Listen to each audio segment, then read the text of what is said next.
Hi everybody! Let's celebrate the Ukrainian win over Russia.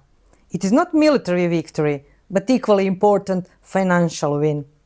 Ukrainian oil and gas company Naftogaz win the court case over Russian oil and gas company Gazprom. Gazprom must pay $1.4 billion to Naftogaz, and the start is in Kazakhstan. Thank you, Kazakhstan. Let's look at the details. The Astana court in Kazakhstan ruled that the Gazprom, Russian company, is required to pay Naftogaz, Ukrainian company, $1.4 billion. $1.13 billion in principal debt, $182 million in interest, $117 million in penalties for late payment, as well as arbitration cost amounting to 4.9 million euros, plus additional interests. The dispute relates to an agreement signed in December 2019 concerning the transportation of natural gas to Europe through Ukrainian's transmission system. The conflict emerged following the termination of gas transit through the Sokhanovka entry point in Rostov region beginning in 2022.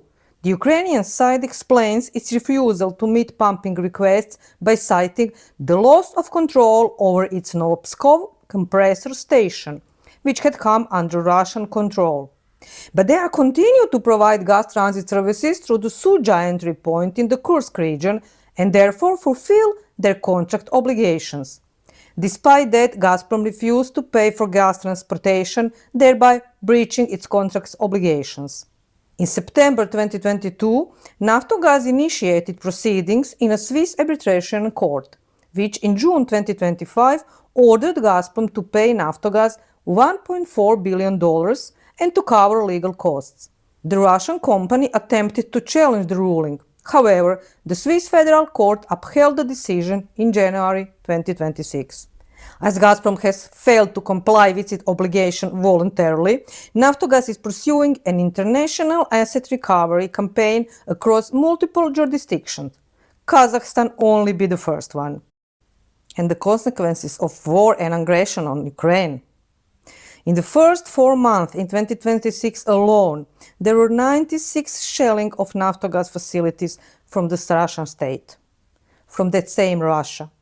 Since the beginning of the full-scale invasion, Naftogaz has lost 320 employees, and only in 2026, 19 employees have died. Company is 100 people strong.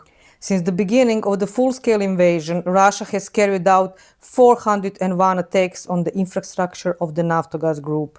In 2025 alone, 229 attacks were recorded, more than in previous 3 years combined.